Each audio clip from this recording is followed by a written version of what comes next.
내가 직접 실행을 해보지 않으면 내 것이 되지 않는다고 생각을 하거든요. 덕질을 할 수 있는 판을 만들어주는 거. 그게 이제 콘텐츠 마케팅의 좀 핵심이라는 생각이 들더라고요.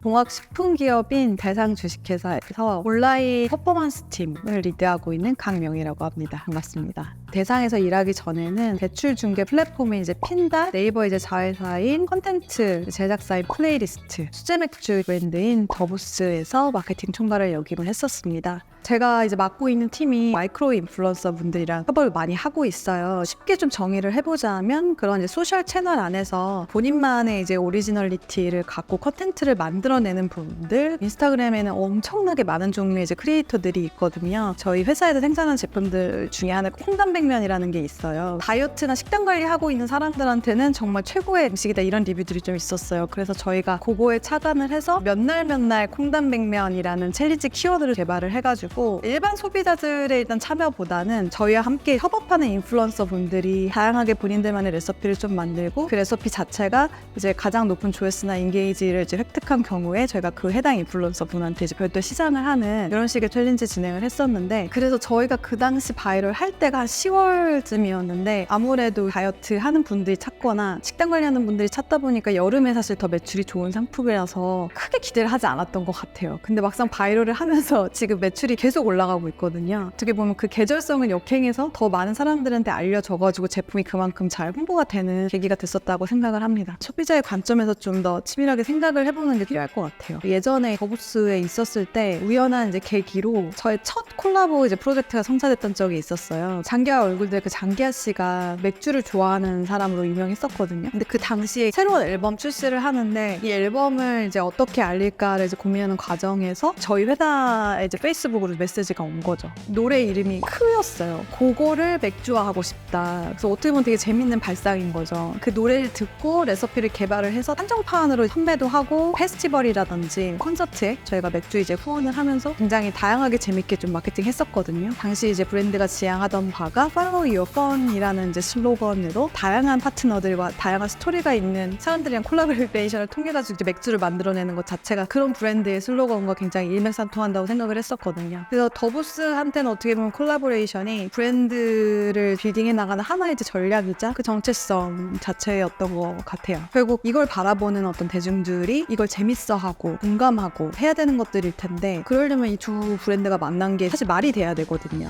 어떤 당위성이 있느냐, 그리고 이 두 개가 만나서 이제 어떤 시너지를 내느냐, 이게 어떤 재미를 만들어내느냐, 이 부분이 사실 더 중요한 것 같기는 해요. 아무리 이제 유명인과 콜라보를 하더라도 그게 조금 설득력이 없거나 하면은 그게 이제 유명인을 활용을 한들 별로인 콜라보가 될 수 있겠죠. 하나 좀 기억이 나는 게 국립극장이랑 콜라보레이션을 한 적이 있었어요. 그 당시 작품의 이름이 제이네어였거든요. 그 제이네어를 주제로 한 맥주를 좀 만들었었습니다. 이거를 보고 그 다음에 민음사에서 연락이 온 거예요. 국립극장이랑 같이 했던 콜라보 너무 잘 봤다. 근데 이번에 우리가 제이네어를 다시 출간을 하려고 하는데 이거를 더부스랑 콜라보 해가지고 맥주도 만들고 책도 다시 그 커버를 만들어서 출시하고 싶다라고 이제 얘기를 하시더라고요. 그래서 그 엠버 맥주를 만들고 그 맥주에 이제 어울리는 아트워크도 제이네어의 어떤 감수성이 담긴 스토리를 빌딩 해가지고 만들었었고, 콜라보 잔까지 만들어서 온라인 서점에서 판매했었는데 초도 물량이 한 몇천 개 됐었는데 그게 완판이 됐었던 걸로 기억을 하고 있어요. 그래서 어떻게 보면 처음에 했던 콜라보가 또 2차 콜라보로 이어졌었고, 언뜻 이런 문학 작품 또는 상영극 이런 걸 맥주랑 콜라보해서 이렇게 만들어낼 수 있구나 하는 좀 사례가 될 수 있어서 그때는 저한테도 좀 신기하고 재밌었던 경험이었던 것 같습니다.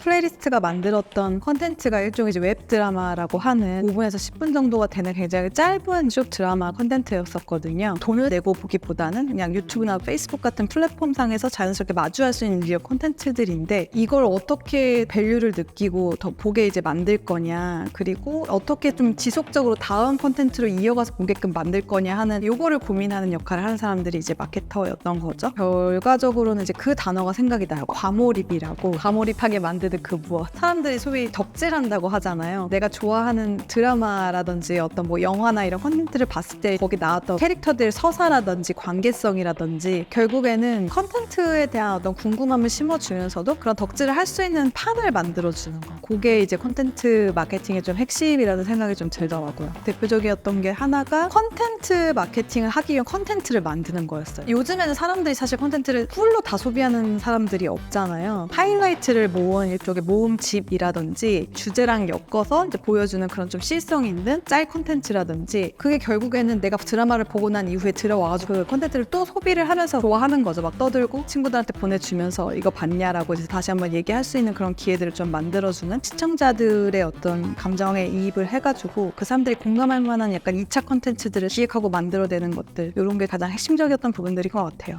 핀다는 대출 이제 중개 플랫폼 회사였어요. 지금 당장 대출이 필요한 사람들에게 이런 서비스가 있다고 알리고 니즈가 있을 만한 사람들을 대상으로 일정한 어떤 컨텐츠들을 이제 만들어서 발신을 하고 그 사람들이 그걸 보고 이제 유입이 돼서 구매로 이어지는 이제 활동들인 거잖아요. 결국에는 이제 소재 개발이 사실 가장 중요한 부분들일 것 같아요. 클릭을 유도한 만큼의 이제 공감 포인트들이 담겨 있는가, 그 안에는 어떤 문구도 있을 것이고 이미지도 있을 것이고, 이것들이 어쨌든 결합을 통해 가지고 누르게 될 텐데, 우리가 니즈를 갖고 있는 고객들을 얼마나 이제 세분화해서 보는지, 그리고 그 세분화된 고객들을 대상으로 어떤 크리에이티브를 만들어낼 거냐, 그런 이제 크리에이티브의 퀄리티가 사실 굉장히 좀 중요한 부분이라고 생각을 합니다. 두 번째는 대출을 받는 사람들이 온라인에서 사실 검색을 굉장히 많이 하거든요. 대출에 관련된 정보를 찾았을 때 우리가 이제 제공해주는 컨텐츠들이 최상위 노출이 돼서 그 컨텐츠를 보고 핀다 이제 서비스로 유입이 되게끔 만들어주는 검색 최적화의 활동, 이런 부분들이 좀 많이 포커싱이 되어 있었었고요. 또 이 사람들이 들어온 이후에 사실 앱이라고 부르는 이제 서비스 플랫폼에서 어떻게 서비스를 쓰고 실제로 회사 매출을 일으켜주는 그런 최종 고객으로 전환되기까지의 과정이나 이런 것들을 좀 더 잘 최적화할 거냐, 이런 것들이 또 한편으로 중요했었습니다. 좋은 마케터의 중요한 자질 중에 하나는 좋은 관찰자인 것 같거든요. 이거는 좀 호불호가 있을 것 같은 게, 나는 일과 나를 막 분리하고 싶다라고 생각하는 사람들도 있을 텐데, 저는 어쩔 수 없이 좋은 마케터라면 결국 일과 나를 조금 분리하기 어렵다고 생각하기는 하거든요. 왜냐면 저도 밥을 먹다가 음식을 보면은 뭐 예를 들어서 우리 회사 제품을 이건 이렇게 팔 수 있겠네 라는 생각을 이제 할 수도 있는 거고, 소셜 채널에서 어떤 광고를 접했을 때 이 회사는 이런 제품을 이렇게 만들어가지고 또 팔고 있네 라는 아이디어를 좀 얻을 수도 있는 거고, 밖에 나와서 사람들이랑 좀 얘기하다가 그 사람들이 하는 어떤 행동이랑 내가 관심 있어하는 브랜드 제품에 대한 어떤 얘기들을 하는 거를 포착을 하는 거죠. 이걸 이런 식으로 받아들이고 있구나라는 것들에 대해서 결국 일상의 어떤 다양한 행위들 안에서 이걸 마케팅으로 전환할 수 있는 포인트들을 포착을 하는 어떤 연습들, 이런 것들도 좀 도움이 될 거라고 생각을 합니다. 결국 저는 그 인사이트를 내가 직접 실행을 해보지 않으면은 이게 내 것이 되지 않는다고 생각을 하거든요. 최소한 하나라도 어쨌든 적용을 해보고 여기에 대한 경험치를 얻어야 그 다음에 내가 또 다른 행동에 이제 변화가 있을 수 있기 때문에